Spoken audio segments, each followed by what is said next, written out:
ಎಲ್ಲರಿಗೂ ನಮಸ್ಕಾರ. ಇವತ್ತು ನಾನು ಅವಲಕ್ಕಿ ಲಡ್ಡು ಮಾಡ್ತಾ ಇದ್ದೀನಿ. ರವೆ ಲಡ್ಡು ಯಾವ ಥರ ಮಾಡ್ಕೊಳ್ತೀವೋ ಅದೇ ಥರನೇ ಸಿಂಪಲ್ಲಾಗಿ ಟೇಸ್ಟಿಯಾಗಿ ಕಡಿಮೆ ಟೈಮಲ್ಲಿ ಕಡಿಮೆ ಇಂಗ್ರೀಡಿಯೆಂಟ್ಸಲ್ಲಿ ಮಾಡ್ಕೊಳ್ಳೋವಂಥ ಅವಲಕ್ಕಿ ಲಡ್ಡು ಮಾಡೋದು ಹೇಗೆ ಅಂತ ನೋಡೋಣ. ಲಡ್ಡು ಮಾಡೋದಕ್ಕೆ ಬೇಕಾಗಿರೋಂಥ ಇಂಗ್ರೀಡಿಯೆಂಟ್ಸು, 1 ಕಪ್ಪಷ್ಟು ನಾನು ಗಟ್ಟಿ ಅವಲಕ್ಕಿ ತೊಗೊಂಡಿದ್ದೀನಿ, 3/4 ಕಪ್ಪಷ್ಟು ಬೆಲ್ಲ, ಅರ್ಧ ಕಪ್ಪಷ್ಟು ಡ್ರೈ ರೋಸ್ಟ್ ಮಾಡ್ಕೊಂಡಿರೋಂಥ ಕೊಬ್ಬರಿ, ಮತ್ತು 2 ಟೇಬಲ್ ಸ್ಪೂನಷ್ಟು ಕಡಲೆಬೀಜ, 1 ಟೇಬಲ್ ಸ್ಪೂನಷ್ಟು ಬಾದಾಮಿ, 1 ಟೇಬಲ್ ಸ್ಪೂನಷ್ಟು ಗೋಡಂಬಿ, 4 ಏಲಕ್ಕಿ, 1 ಟೇಬಲ್ ಸ್ಪೂನಷ್ಟು ದ್ರಾಕ್ಷಿ, 2ರಿಂದ 3 ಟೇಬಲ್ ಸ್ಪೂನಷ್ಟು ಹಾಲು, 2ರಿಂದ 3 ಟೇಬಲ್ ಸ್ಪೂನಷ್ಟು ತುಪ್ಪ ತೊಗೊಂಡಿದ್ದೀನಿ. ಈಗ ಮಾಡೋದು ಹೇಗೆ ಅಂತ ನೋಡೋಣ. ಈಗ ನಾನಿಲ್ಲಿ ಅವಲಕ್ಕಿಯನ್ನು ಜಲ್ದಿ ಮಾಡ್ಕೊಳ್ತಾ ಇದ್ದೀನಿ. ಅವಲಕ್ಕಿಯಲ್ಲಿ ಈ ಥರ ಪೌಡ್ರು ಇರುತ್ತಲ್ವ, ಅದೆಲ್ಲನೂ ಬಂದುಬಿಡುತ್ತೆ ಕ್ಲೀನಾಗಿ. ಇದನ್ನು ಕ್ಲೀನ್ ಮಾಡ್ಕೊಂಡಾದಮೇಲೆ ಇವಾಗ ಸ್ಟವ್ ಮೇಲೆ ಒಂದು ಪ್ಯಾನ್ ಇಟ್ಕೊಂಡು, ಪ್ಯಾನ್ಗೆ ಇವಾಗ ಜಲ್ದಿ ಮಾಡ್ಕೊಂಡಿರೋಂಥ ಅವಲಕ್ಕಿನ ಹಾಕ್ಕೊಂಡು ಲೋ ಫ್ಲೇಮ್ನಲ್ಲೇ ಇಟ್ಕೊಂಡು 3ರಿಂದ 4 ನಿಮಿಷ ಇದನ್ನು ಕ್ರಿಸ್ಪ್ ಆಗೋವರೆಗೂ, ಸ್ವಲ್ಪ ಲೈಟಾಗಿ ಕಲರ್ ಕೂಡ ಚೇಂಜ್ ಆಗುತ್ತೆ ಅದುವರೆಗೂ ರೋಸ್ಟ್ ಮಾಡ್ಕೋಬೇಕು. ಮತ್ತು ಕೈಯಲ್ಲಿ ಮುಟ್ಟಿದ್ರೆ ಗೊತ್ತಾಗುತ್ತೆ, ಕ್ರಿಸ್ಪ್ ಆಗಿರುತ್ತೆ, ಕಟ್ ಆಗುತ್ತೆ ಈಸಿಯಾಗಿ. ಇವಾಗ ಇದಾಗಿದೆ, ಇದನ್ನು ತೆಗೆದು ಪ್ಲೇಟಿಗೆ ಹಾಕಿ ತಣ್ಣಗಾಗೋದಕ್ಕೆ ಬಿಡೋಣ. ಈಗ ಅದೇ ಪ್ಯಾನ್ಗೆ ನಾನಿಲ್ಲಿ ಕಡಲೆಬೀಜ ಕೂಡ ಹಾಕ್ಕೊಳ್ತಾ ಇದ್ದೀನಿ. ಕಡಲೆಬೀಜನೂ ಅಷ್ಟೇ, ನಿಮಗೆ ಬರೀ ಕಡಲೆಬೀಜ ಬೇಕಂದರೆ ಕಡಲೆಬೀಜ ಹಾಕಿ ಮಾಡ್ಕೋಬೋದು, ಅಥವಾ ಡ್ರೈ ಫ್ರೂಟ್ಸ್ ಯಾವ್ದಾವ್ದು ಬೇಕೋ ಅದನ್ನು ಕೂಡ ಹಾಕಿ ಮಾಡ್ಕೋಬೋದು, ಚೆನ್ನಾಗಿರುತ್ತೆ. ಇಲ್ಲಿ ನಾನೀಗ ಬಾದಾಮಿ ಮತ್ತು ಕಡಲೆಬೀಜನ ಲೋ ಫ್ಲೇಮ್ನಲ್ಲಿ ಇಟ್ಕೊಂಡು ಇದನ್ನು ಅಷ್ಟೇ ಚೆನ್ನಾಗಿ ರೋಸ್ಟ್ ಮಾಡ್ಕೊಂಡಿದ್ದೀನಿ.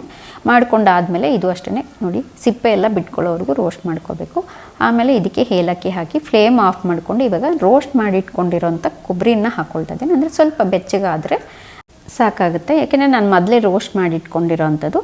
ಇವಾಗ ಇದು ಸ್ವಲ್ಪ ಕ್ರಿಸ್ಪಾಗೂ ಆಗುತ್ತೆ ರೋಸ್ಟ್ ಈ ಥರ ಸ್ವಲ್ಪ ಬಿಸಿ ಆಗೋದ್ರಿಂದ, ಮತ್ತು ಪೌಡ್ರ್ ಕೂಡ ಈಸಿಯಾಗಿ ಆಗುತ್ತೆ. ಹಂಗಾಗಿ ಈಗ ನೋಡಿ ಇದೆಲ್ಲ ಆಗಿದೆ, ಇದನ್ನು ತೆಗೆದು ಒಂದು ಪ್ಲೇಟಿಗೆ ಹಾಕ್ಕೊಳ್ತಾ ಇದ್ದೀನಿ. ಇದು ಅಷ್ಟೇ ಪೂರ್ತಿಯಾಗಿ ತಣ್ಣಗಾಗೋದಕ್ಕೆ ಬಿಡಬೇಕು. ಇದು ಪೂರ್ತಿ ತಣ್ಣಗಾಗೋಷ್ಟರಲ್ಲಿ ನಾನು ಇಲ್ಲಿ ಅವಲಕ್ಕಿನ ತಣ್ಣಗಾಗಿರೋಂಥ ಅವಲಕ್ಕಿನ ಹಾಕ್ಕೊಂಡು ಈ ಥರ ಪೌಡ್ರ್ ಮಾಡ್ಕೊಂಡಿದ್ದೀನಿ. ನೋಡಿ, ತುಂಬ ಫೈನ್ ಪೌಡ್ರ್ ಆಗಿಲ್ಲ ಅಂದ್ರೂ ಪರವಾಗಿಲ್ಲ, ರವೆ ಥರ ಆಗುತ್ತೆ, ಇಷ್ಟ ಆದರೆ ಸಾಕು. ಮತ್ತು ತುಂಬ ತರಿಯಾಗೂ ಮಾಡ್ಕೋಬಾರ್ದು.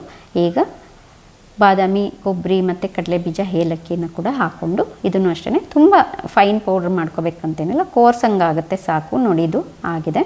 ಪ್ಲೇಟಿಗೆ ಹಾಕಿ ಇವಾಗ ಬೆಲ್ಲ, ನಾನು ಪುಡಿ ಮಾಡ್ಕೊಂಡಿರೋಂಥ ಬೆಲ್ಲ, ಇದು ಉಂಡೆಗಳು ಹಾಗಾಗೆ ಇರುತ್ತೆ ಒಂದೊಂದು, ಹಂಗಾಗಿ ಮಿಕ್ಸಿಗೆ ಹಾಕ್ಕೊಂಡ್ರೆ ಫೈನ್ ಪೌಡ್ರ್ ಆಗುತ್ತೆ ಚೆನ್ನಾಗಿ. ಇವಾಗ ಇದನ್ನು ತೆಗೆದು ಪಕ್ಕಕ್ಕಿಟ್ಟು ಒಂದು ಪ್ಯಾನ್ಗೆ ನಾನಿಲ್ಲಿ 2 ಟೇಬಲ್ ಸ್ಪೂನಷ್ಟು ತುಪ್ಪ ಹಾಕ್ಕೊಳ್ತಾ ಇದ್ದೀನಿ. 2ರಿಂದ 3 ಟೇಬಲ್ ಸ್ಪೂನ್ ಬೇಕಾಗುತ್ತೆ, ನೋಡಿಕೊಂಡು ನೀವು ಹಾಕ್ಕೊಳ್ಳಿ. ಮತ್ತು ತುಪ್ಪ ಬಿಸಿ ಆದಮೇಲೆ ಇವಾಗ ಇದಕ್ಕೆ ಗೋಡಂಬಿಯನ್ನು ಹಾಕ್ಕೊಳ್ತಾ ಇದ್ದೀನಿ.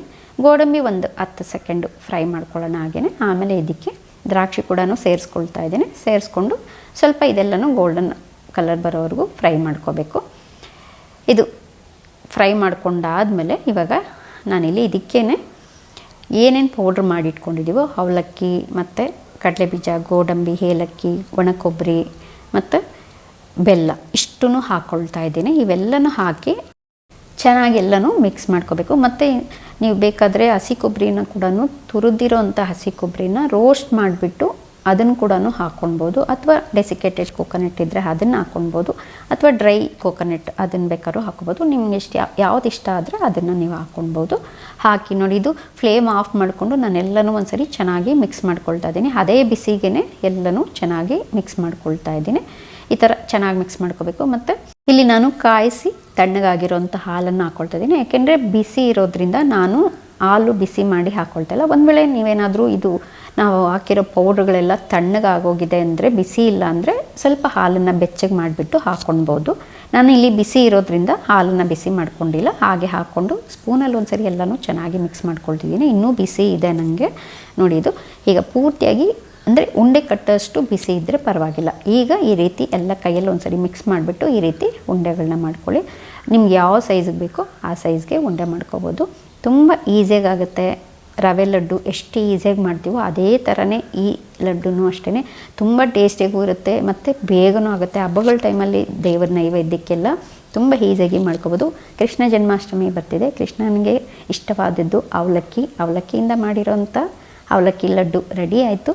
ನಿಮ್ಮೆಲ್ಲರಿಗೂ ಇಷ್ಟ ಆಗಿದ್ದರೆ ಲೈಕ್ ಮಾಡಿ, ಶೇರ್ ಮಾಡಿ, ಕಮೆಂಟ್ ಮಾಡಿ. Thank you for watching.